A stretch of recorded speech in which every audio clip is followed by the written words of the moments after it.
Alright, so now the Rose DLC has been out for a while and people have had the opportunity to play it. I do want to post a video talking more about the story and the events that take place in the DLC, as well as things that are briefly mentioned and left unanswered.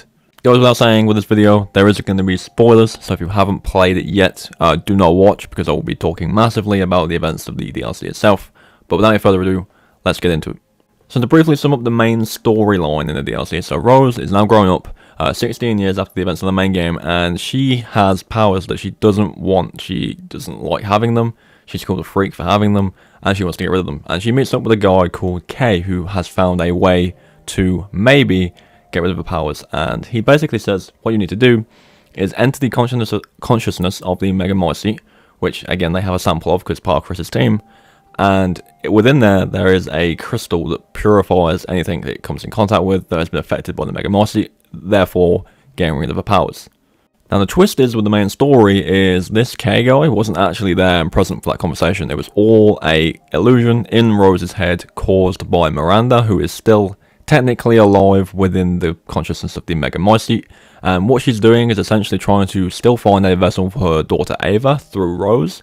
All the clones you see throughout the DLC of Rose are failed attempts at replicating her DNA, so her idea is to lure Rose into the Mega Mycete's consciousness where she can physically, get hold of Rose, because obviously she can't leave because her body is dead, and, with the real Rose, have the perfect vessel for her daughter again. Also in the DLC, there is a character that goes by the name Michael, who essentially guides Rose and helps Rose get through the events of the DLC. And to be honest, I think it's very obvious who it actually is straight out the gate. If you do not know, it is Ethan. Ethan is Michael after all this time. It's pretty obvious, literally straight from the gate. But it does get revealed near the kind of last part of the DLC that it is Ethan, and he's watching over her. And it's a nice moment, to be honest. Obviously, Ethan dies at the end of the village, and Rose is just a baby when that happens, so she never really met him before. She knows that he saved her life as a kid, but he never met her and she never met him. So the end of the DLC is nice to see them kind of finally reunite and talk, and he says all like he's proud of her and stuff like that, and it is an emotional scene, and it is good for the characters. It gives Ethan a bit of closure as well as Rose getting to finally meet her dad, who saved her life, way back when, which is awesome to see. And yeah, it was a good scene. Staying on the topic of the Winters family for the moment, there is a brief bit of dialogue in the DLC that mentions Mia and how she's not been around or in Rose's life for a long time. Already there's theories going around about why that is online, but I'm going to leave that for a different video. But it seems to be that Mia's just, for whatever reason, not around, and it does suggest that maybe Chris is the one that kind of raised Rose. If that's the case, that's a great arc for Chris's story. Yeah, Mia's not around, and it does beg some questions as to why she's not around and what she's doing at the moment. Will we see a resolution to that? I'm not sure, due to Capcom saying that they kind of want to end the Winter storyline in the DLC for this game, and then with 9, probably reintroduce some older characters and do a new story. But we'll see what happens. Whether you want to see Mia come back, do let me know. But for now, she's not around. I will say for me, the biggest surprise through the DLC was when you got to see the reveal of Ethan. Not that Ethan was a surprise, but it was the moment in which it was happening. So if you played the DLC, you'll know the horror section exists, and it's a pretty solid section, I will not lie, it's a very good section. But at the end of it, you find out that Evelyn, the main villain from Resident Evil 7, is still in there. Again, she was infected with a Mega Mycete, so her consciousness still exists within it. So she was in there too, causing issues. And there's a pretty cool fight between you and Evelyn in the DLC, and just as Evelyn's literally about to beat you, Ethan finally physically appears, and saves Rose's life, which is awesome. And I really didn't expect that. That was the one thing in the DLC I did not see coming, which was awesome. Talking briefly about the Duke in the DLC is not actually the Duke. Again, it's another experiment from Miranda to replicate the Duke.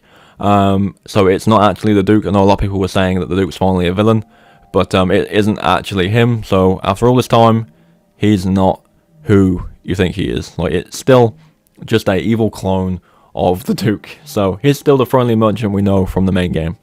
Which again begs the question, will we see the Duke again? I don't know. I would hope so. I think he was a great character in Resident Evil Village, and he was a good merchant. I don't know if they'll continue the merchant kind of system in the next game. I don't know what their plan is for the next game, but if there was to be a merchant in Resident Evil 9, let it be the Duke, because he's a good one. But with the conclusion of the DLC, Rose steps in to save Ethan from Miranda, who is literally about to kill him, and she fights her off with her own powers, and that section there has divided players slightly. The boss fight itself is good, but people are concerned that they're going to kind of introduce powers and stuff to the future games. I don't think it'll happen. I think it's very much a self-contained thing. Rose has powers, so why wouldn't you be able to use them? I think the powers you use in the DLC are pretty fun.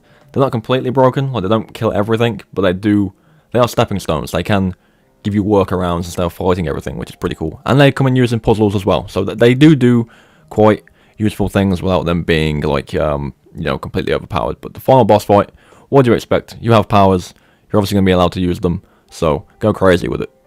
I don't expect in any future game to get like powers that are any more stronger than that. But again, people are divided on the fact that we had powers, but I don't much care. I enjoyed it. It was very self-contained, and it doesn't make sense to, you know, play the next game as like Jill or Chris or whatever and have powers there. So I don't think it's going to be a big issue for most people. But yeah, Rose beats Miranda. She's permanently dead. Ethan has a big talk with her and says how proud he is of her and stuff like that. She leaves the consciousness of the Megamoisie, keeping her powers in the end, because I guess she can just learn to live with it. And then what happens is the final scene from the main game where she's grown up and goes to visit Ethan's grave plays out again. Unfortunately, it doesn't end with a conclusion to who the mystery person is walking towards the car, so we still don't know. But it probably does imply that it's Ethan, but I'm not 100% sure. But yeah, it does come full circle in the end. It does explain, again, why she gets so upset when she gets called Evelyn, and how she kind of knows what her dad's like when she's told that she's a lot like him, because she's met him already. So it does come full circle, and it's a nice way to close out the story of the game.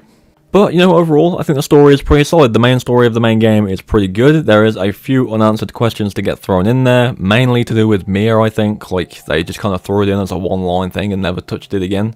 I don't know if we'll even get a conclusion of that anymore because of the future of the series now. But if we do, that would be good. I am going to make a video this week as well about certain storylines that still exist in the current Resident Evil games. Just to go over them briefly, we've got Mia now, the connections, as well as the new Umbrella, and of course the BSAA. But they're the probably most current open storylines, and I do want to go over them separately in a different video. But overall, with the Shadows of Rose DLC, it's a solid 9 out of 10. The story's great, the combat's great, the horror section is incredible. The powers are there, but they're not like oversaturated, like they're not completely broken. Probably my one complaint with the powers is there's a boss about midway through the game. It's the guy with like the multiple faces on him, and it does make him a bit of a joke. Like, it's probably one of the easiest fights I've seen in an RE game. Even on hardcore, it's just a bit of a walk in the park. Like, it's not difficult at all. But other than that, you know, they were there to help you get through stuff. They were there to help you solve puzzles, and they were there more so in the final fight. But yeah, with all that being said, that is going to do it. I still have a couple of things I want to do with DLC. So there's a hardcore run I'll be streaming soon. There is 2 specific challenges tied to the DLC in the challenge menus. There is one where you do it without using first aid, and there's one where you clear it in an hour and a half. I'll do both of those runs on stream at some point soon, so look out for those. But like I mentioned in the video a couple days ago, with Village, I'm very much coming to the end of my content with it. I do want to get out a few more things to do with the DLC, like those streams. Get some gameplay up of the other Mercenaries characters I'm yet to do, and then get my new game, Village of Shadows, big video out, and that will probably be my last video for Resident Evil Village. Like, I've pretty much done everything I can and want to do with the game, so I will be coming to a close with the game soon. I think once everything's out and everything's done, I do want to make one final video going over my thoughts of the overall game. So the DLC, the main game, the story, the gameplay, the enemies, all that kind of stuff. Just one big bundled review of Village as a whole. And then pretty much from that point, I'll be balancing between all of the other entries in the series. So going back to 2 and 3 and 7. I want to play the Rev games on my channel, which I haven't played much. So Revelations 1 and 2, 5 and 6, as well as some other stuff here and there until Resident Evil 4 does drop early next year. But yeah, that's going to do it for this video. Let me know what you think of the Shadows of Rose DLC. Let me know what you think of the story, the gameplay, any aspect of it you want to talk about. Throw it in the comments. It's always good to see a conversation between you guys down below. If you are new to the channel, be sure to subscribe for more Resident Evil and survival horror content. This video is dropping on Halloween, so happy Halloween to everyone. Hope you all have a good day, and let me know what you're doing to celebrate the holiday. I'll probably be watching some crappy horror movies later tonight, so that's my plan. Yeah, thank you all for coming by. Again, leave your thoughts on the DLC down below. And yeah, I'll catch you in the next one. Hopefully it will be the kind of loose ends story video I want to make next. So I'll see you all then. Have a good day, and I'm out.